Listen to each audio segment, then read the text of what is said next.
We've talked about sleep training your baby. We've talked about sleep training your older kids. We've talked about sleep training yourselves. Today, we're going to talk about sleep training that other family member, your pets. Welcome to Parenthood Prep, the only show that helps sleep-deprived parents and overwhelmed parents-to-be to successfully navigate those all-important early years with their baby, toddler, and child. If you're ready to provide the best care for your newborn, manage those toddler tantrums, and grow with your child, you're in the right place.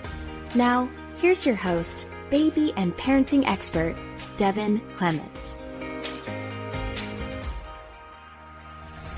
Hello, and welcome back to Parenthood Prep, the podcast that prepares you for parenthood. Today, we are doing a little bit of a departure from our normal topics of babies and families and pregnancy and having kids and talking about a slightly different type of parenting, and that is pet parenting. You know, a lot of people have what I call their first baby, and a lot of the principles that we are applying in sleep training babies, getting into routines and schedules and things like that can also work really well for yourself and for your pets. And I was chatting with a friend yesterday evening. She was visiting from out of town, and she was telling me that she and her partner had adopted a cat, and they were having some issues with the cat waking up super early in the morning and wanting to be fed and like nibbling on their chins.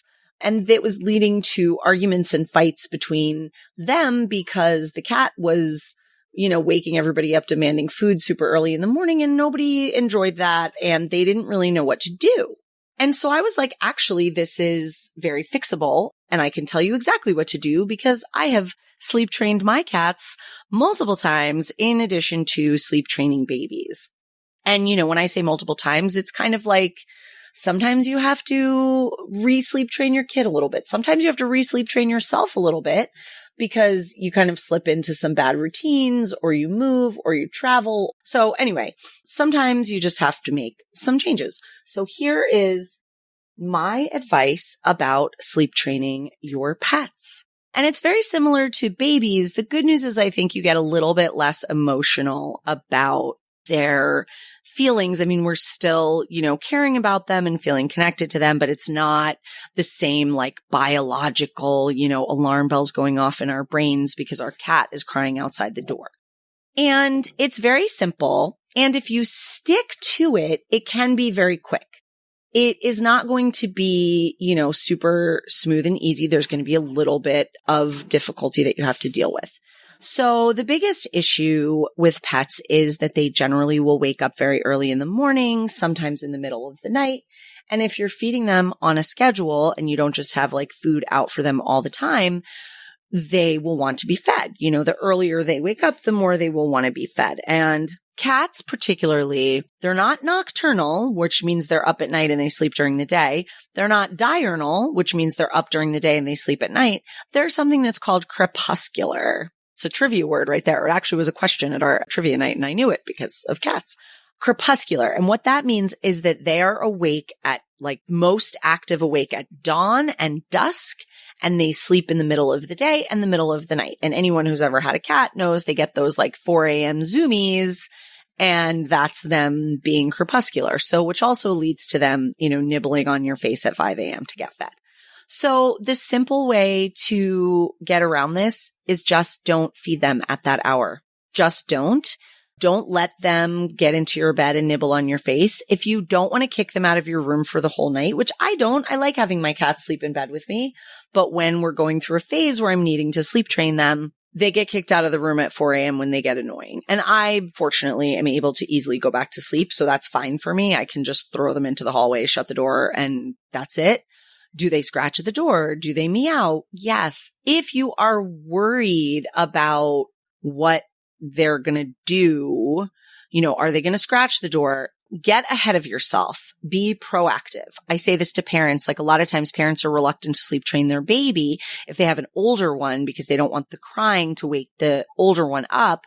And then everybody's miserable and the parents are waking up a million times a night. I'm like, get ahead of things. Be proactive. Either send the older one to grandma's house for the night, have them have a sleepover in the basement, have them, if the kids are in the same room or the goal is to get the kids in the same room, bring the big one to your room for a few nights and have a sleepover on like a little air mattress or a little nest of blankets on the floor in your room while the baby is sleep training. Sometimes you just need to have a talk with your older kid. Anyway, you can't do that with your pets. So if you're like, oh my God, but they're going to scratch my door and then my door is going to get scratches on it. Tape up some moving blankets. Get like a sheet of, I have these like plastic walls that I use to make pens for the kittens. Like put some of those in front of the door, or like put up a baby gate. Like just think about what your objections are and get ahead of them. So now it's like 4 a.m. They're bothering you. Do not give in to them. Just don't do it. Put them outside. Another thing you can do to grease the wheels, make the process a little easier, is feed them like last thing before you go to sleep. So like as late as humanly possible, like midnight or whatever time you go to sleep, put out some food for them at that time. Even if it's not the ultimate schedule you want, it will help them to be a little less hungry when they wake up in the morning. So like with a baby, we'll call that a dream feed, where you're picking them up out of the crib and when they're asleep and giving them a feed at like 10 or 11 before you go to bed, so that their long stretch of sleep lines up better with your long stretch of sleep, ideally. So you're essentially giving your pets a dream feed, and then you're either kicking them out of the room for the night, or as soon as they start bothering you, they get kicked out of the room.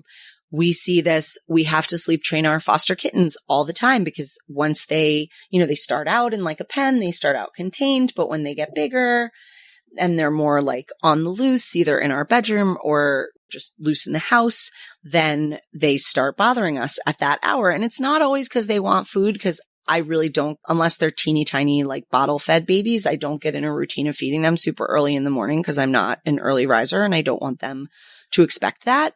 But they might just want to play or just be like running around. Like a couple of weeks ago, a kitten just literally ran across my face at like 4 a.m. I was like, okay, that's it. You guys are going in jail.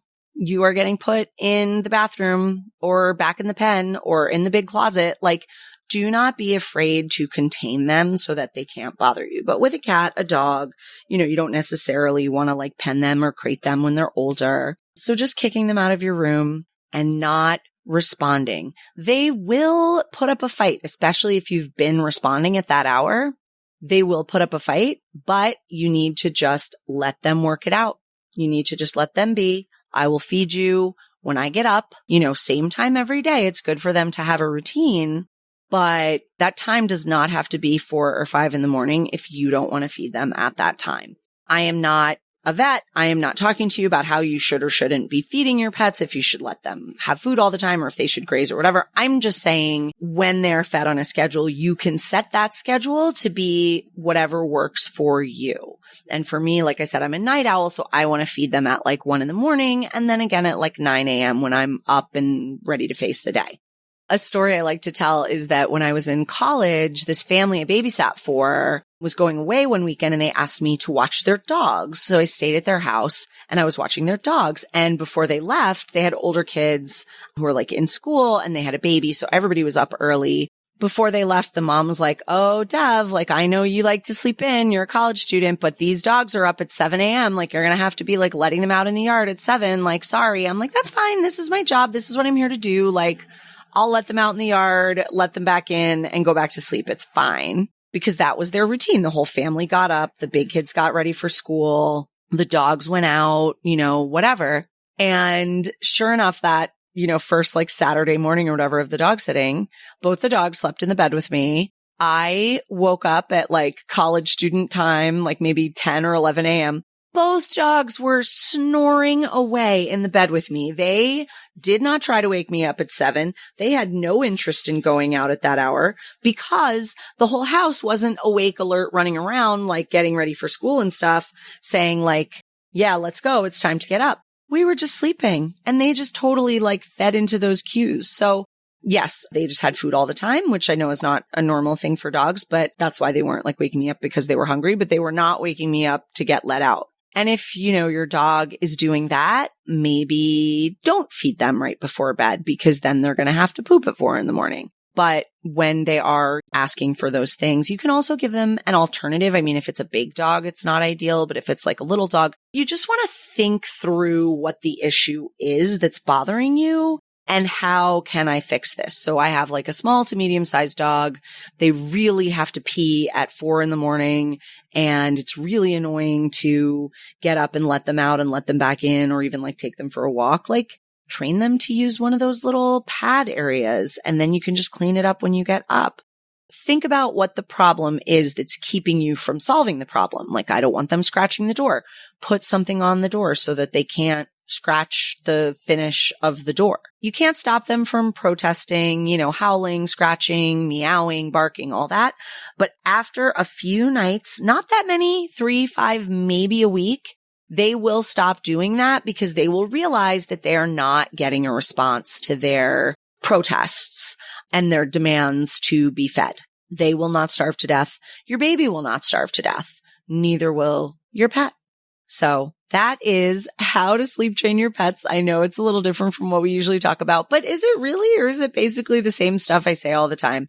Be consistent, be proactive, and don't feel like problems are unsolvable just because you haven't been able to figure it out yet.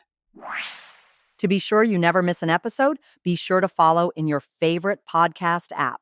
We'd also love to connect with you on social media. You can find us on Instagram at Happy Family After, or at our website, happyfamilyafter.com. On our website, you can also leave us a voicemail with any questions or thoughts you might have, and you can roast your baby. Talk to you soon. Thanks for listening to this week's episode of Parenthood Prep. If you want to learn more about the services Devin offers, as well as access her free monthly newborn care webinars, head on over to www.happyfamilyafter.com.